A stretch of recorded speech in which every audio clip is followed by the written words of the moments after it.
Hey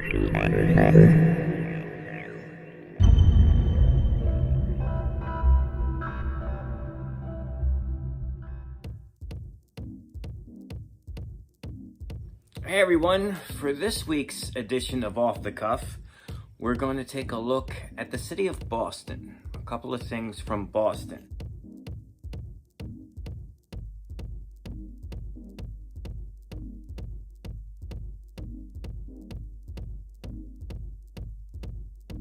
Starting with something that's not a handcuff, but I picked up 2 weeks ago from the antique flea market I go to from an old friend of mine, Jack. Jack had a incredible jail lock collection. I say had because I've been slowly buying it up over the past God knows how many years. But the latest one he got for me is really cool. It's 50 pounds and it is unbelievable.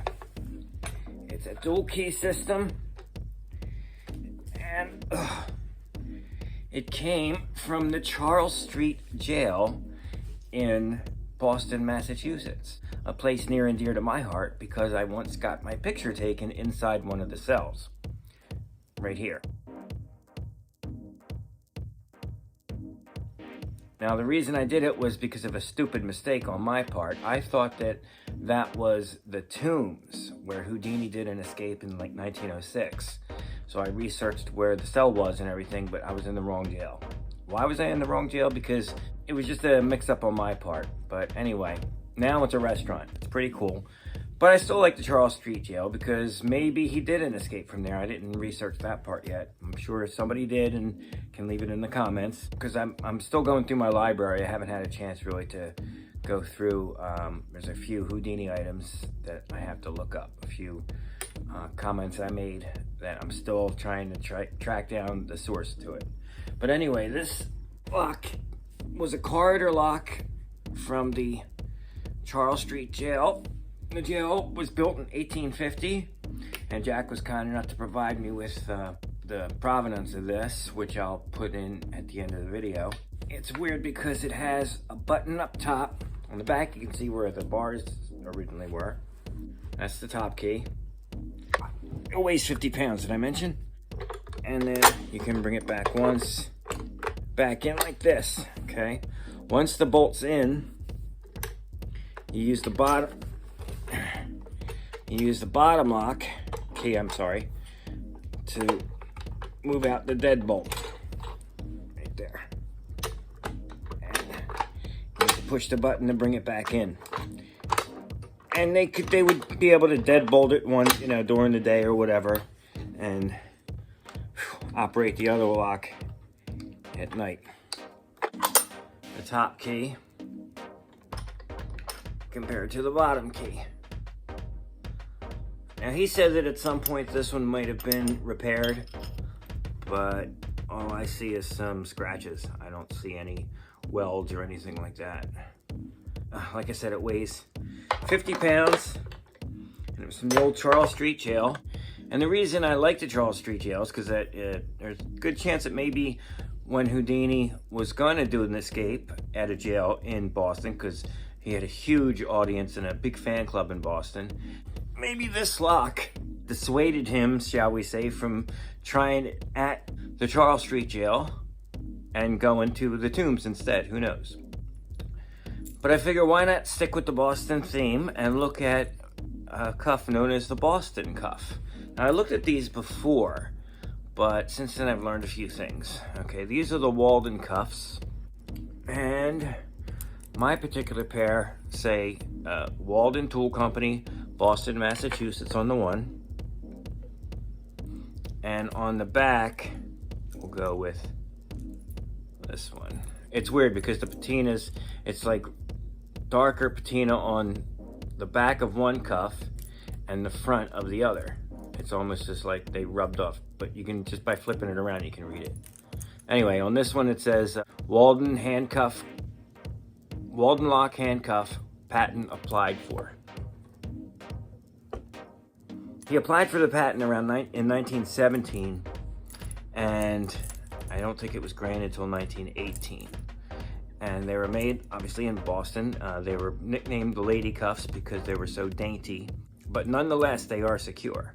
Now my particular model comes with a single small link, and that's where I wanted to point out that there is another version of these with a much longer elongated link, which I don't have yet in my collection, but I'd love to. Mine actually came with the original key.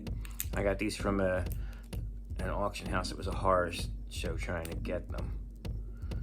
Just like the beans, there's a little button there for when you open it. That way it keeps it unlocked. It's just the it's like the trigger mechanism.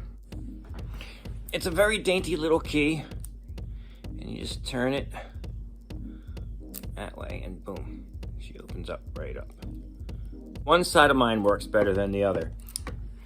So basically the cop can carry it around unlocked like that, and then when you're ready to, you just hit the arming button and it locks up.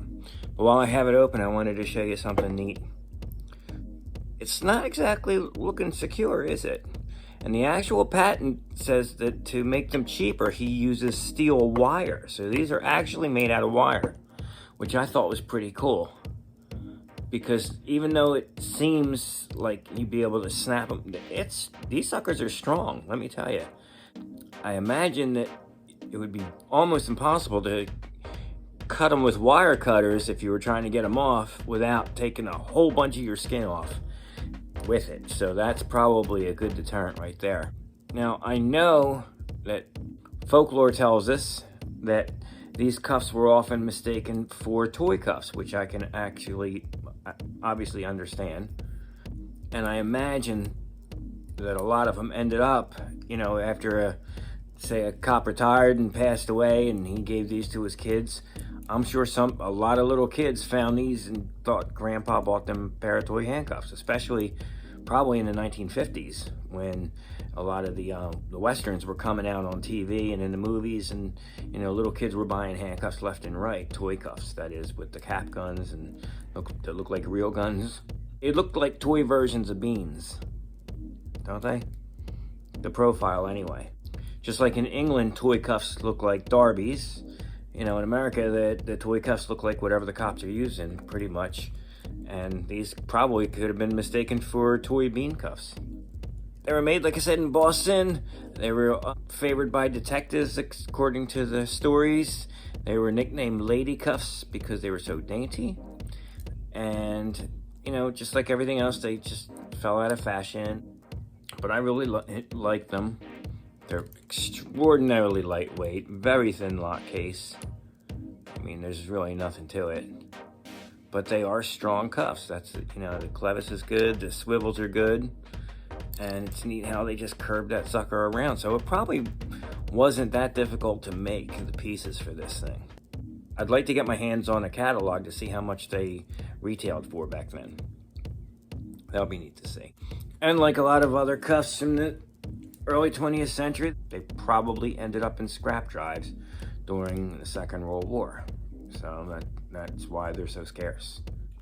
Anyway, I just thought we'd look at a few items from the Boston area, and I could go on because, you know, the Bean Giants bean cuffs, they were famous in the Boston area. That's where the Boston surrounding New England states was big in the Industrial Revolution, and so they manufactured a lot of handcuffs in that area. Connecticut, you know, like Waterbury and different towns around there that were big in manufacturing, especially places that also made guns. A lot of handcuffs were made by gun manufacturers because of the precise pieces of machinery that they had. So anyway, I just wanted to show you some really cool things from Boston this episode. One last look at the lock, because this sucker's a monster. I mean, it is freaking huge. And I'm gonna show you close-ups of this and the Walden cuffs, so stick around. Be sure to tune in again next time.